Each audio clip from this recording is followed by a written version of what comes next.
प्रबंधक ही बोलती है कि आप 5 महीना काम नहीं किए, कैसे नहीं काम किए हैं। ये प्रबंधक का हम पूछना चाहते हैं कि आपको चलाना है तो कारखाना कैसे चलाएंगे। जो सरकार का नॉर्म चल रहा है कि 20-25 सालों से जो काम कर रहे हैं उनकी सारी सुविधाएं काटना चाह रही है। एक जमाने में एशिया की नाक कहे जाने वाले रांची के एचईसी में लगता है आंदोलन का ग्रहण खत्म होता ही नहीं दिखाई दे रहा है।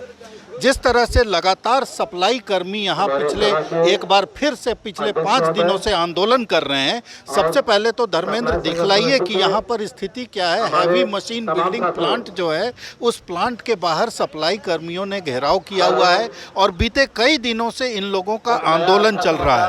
आंदोलन को लेकर के इन लोगों की सीधी मांग है कि जिस तरह से आउटसोर्स कंपनी जो है वो एचईसी की जान हुआ करते हैं और ऐसे हालात में आउटसोर्सिंग का कंपनियों को सप्लाई मजदूरों का ठेका दे दिया गया है। प्रबंधन के इस फैसले के खिलाफ एचईसी के कर्मियों की नाराजगी साफ तौर पर देखी जा सकती है। और सामने जिस तरह से धर्मेंद्र पहले आप दिखाइए, सामने HEC heavy engineering corporation limited का मुख्यालय है, मुख्य प्रशासनिक भवन है और उस प्रशासनिक भवन के ठीक सामने सभी जो सप्लाई कर्मी हैं, जो सप्लाई मजदूर हैं, वो हैवी मशीन बिल्डिंग प्लांट पीछे है, उसको घेराव किए हुए हैं और इन लोगों की तमाम तरह की मांगे हैं। इन लोगों की प्रबंधन से कई शिकायतें हैं। उन शिकायतों के बाबत हम जानने की कोशिश करेंगे कि आखिर ये कहना क्या चाहते हैं। आप सबसे पहले बताइए कि क्या आप लोगों की मांग है। हम लोग की मांग है कि हम लोग यहाँ पर ड्यूटी किए हैं 2024 में, प्रबंधक ही बोलती है कि आप 5 महीना काम नहीं किए, कैसे नहीं काम किए हैं। ये प्रबंधक का हम पूछना चाहते हैं कि आपको चलाना है तो कारखाना कैसे चलाएंगे और किसके बल पर चलाएंगे, मजदूर के बल पर चलाएंगे कि एम्प्लॉय के बल पर चलाएंगे। और ये प्रबंधक जो है धमकी दे रही है बार बार कि हम तुम लोग को जो है क्वार्टर को हम खाली करवा देंगे। क्वार्टर इनका बाप का नहीं है।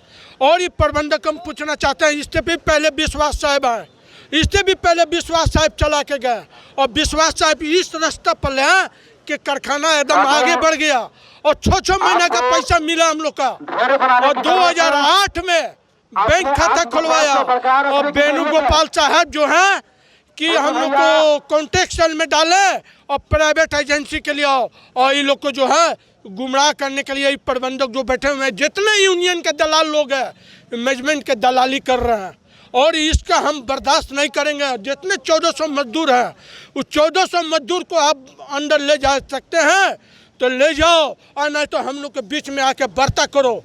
अब वार्ता नहीं करने के बाद तुम यहाँ से आपस चल जाओ। एक बात और भी है कि केंद्र सरकार ने थोड़ी सहानुभूति दिखाई, केंद्र सरकार ने सजगता दिखाई थी। इनसे पूछते हैं, केंद्र में कमेटी की बैठक हुई, तमाम यहाँ से लोग गए, आखिर क्या रास्ता नहीं निकला? नहीं, रास्ता पॉजिटिव जो मैसेज मिला है वो पॉजिटिव मैसेज है। लेकिन हमारा कहना है कि इतना बड़ा कंपनी में आप देख लीजिए कि 600 परमानेंट 700 परमानेंट एम्प्लॉई हैं, 1400 ठेका मजदूर हैं। ये कंपनी गरीब, दबे कुचले लोग, विस्थापित, मृत कर्मचारी के आश्रित, आईटीआई के बदौलत में ये कंपनी 20-25 सालों से चल रही है। जहां मृत कर्मचारी के आश्रित, विस्थापित को अस्थायी कर्मी के रूप में यहाँ रहना चाहिए था, लेकिन आज सभी लोग ठेका कर्मी के रूप में भी काम करने के लिए मजबूर हैं। लेकिन मेरा एक चीज़ कहना है कि आउटसोर्सिंग के माध्यम से जो सरकार का नॉर्म चल रहा है, ये 20-25 सालों से जो काम कर रहे हैं उनकी सारी सुविधाएं काटना चाह रही है, वेतन में कमी करना चाह रही है। 23 सितंबर 23 से जनवरी 24 तक एक कर्मचारी को काम करवा लिए बिना टेंडर का। अब ये उनका वेतन बोलते हैं कि नहीं मिलेगा। आपके पास में क्या प्रमाण है? मेरा कहना है कि आज मजदूर के पास में सारा प्रमाण है। आज सुबह से शाम तक आप बाहरी लेबर को घर में अगर काम कराइएगा तो उसको शाम को वेतन देना होगा। अगर शाम को आप वेतन नहीं देते हैं तो इसका स्थिति क्या होगा, उसका कोई प्रमाण रहता है। लेकिन हमारे पास में प्रमाण भी है। ईएसआई बंद हो गया, 10 मजदूर हमारे बीच से मर गए, हम लोग लड़ झगड़ कर संघर्ष करके ईएसआई लागू करवाएं। यहाँ का यूनियन अभी की समस्या अगर देखा जाए तो आप लोग क्या वो जो आउटसोर्सिंग के लिए जो मतलब आउटसोर्स कंपनियों को जो लाया गया है ठेका मजदूरों के चयन के लिए, ये मूल बात है? मूल बात है, मेरा प्रिंसिपल एम्प्लॉयर, मेरा मुख्य नियोक्ता एचईसी है। हमारा कहना है कि मेरा मालिक एचईसी है। अगर तुमको अपने बचने के लिए वेतन अगर कोई कॉन्ट्रैक्टर से कराना है तो करवा सकते हो। ईएसआई, पीएफ, जो काम कराने का तरीका, अटेंडेंस, ये सारा चीज़ आपके पास में रहेगा। आउटसोर्सिंग कंपनी को आप दे दीजिएगा पूरा चीज़, और आउटसोर्सिंग कंपनी बाद में भाग जाएगी।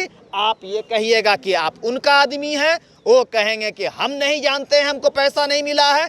इसमें यहाँ का 1400 कर्मचारी मारे जाएंगे। तो मूल रूप से जो यहाँ पर समस्या है, अभी तात्कालिक समस्या जो है, जिस तरह से एजेंसियों को ठेका मजदूरों को नियुक्त करने का या रखने और नहीं रखने की जिम्मेदारी दी गई है, ये यहाँ के वैसे मजदूर हैं जो कि लगातार जिन्होंने अपना खून पसीना देकर एचईसी को एचईसी बनाया और पूरे देश ही नहीं पूरे विश्व में एक तरह से अपने अलग तरह की कंपनी बनाया इसको, आज उन्हीं के पास अपने काम करने का प्रमाण देना पड़ रहा है। ये इन लोगों की तकलीफ है और जिस तरह से प्रबंधन के खिलाफ। और सबसे बड़ी बात ये बताइए, क्या सोचे हैं आगे, क्या सोचे हैं? अगर हम लोग आगे यही सोच रहे हैं से मत बोलिए जब नहीं बोल रहे हैं तो, है ना? आगे की यही सोच है कि यहाँ पर जो भी प्रबंधक जो है, हम लोग का भविष्य नहीं जान रही है कि हम लोग किस भविष्य में हम लोग गुजर रहे हैं, और यही आने वाले भविष्य में भी हम लोग को जो है कि हम लोग को अंधेरे में डाल देगी।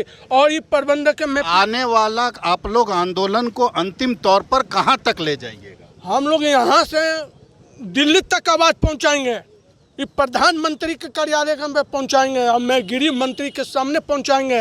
और ये प्रबंधक हम पूछना चाहते हैं कि अगर तुमको कारखाना चलाना है तो किसके बल पर चलाओगे, मजदूर के बल पर कि एम्प्लॉय के बल पर?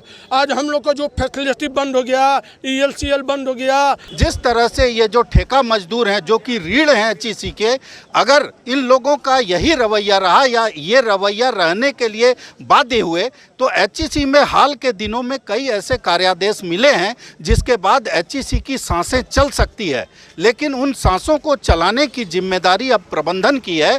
प्रबंधन इनसे वार्ता करे और जल्द से जल्द एचईसी की समस्या का और जो ठेका मजदूर की समस्या है, इनकी समस्याओं का निवारण हो, ताकि एचईसी का जो एक उज्जवल भविष्य रहा है, वो भविष्य जिस तरह से उज्जवल इतिहास रहा है, वो उज्जवल भविष्य में भी कहीं ना कहीं बदल सके। भारत एक्सप्रेस के लिए कैमरामैन धर्मेंद्र के साथ मधुकर आनंद, रांची।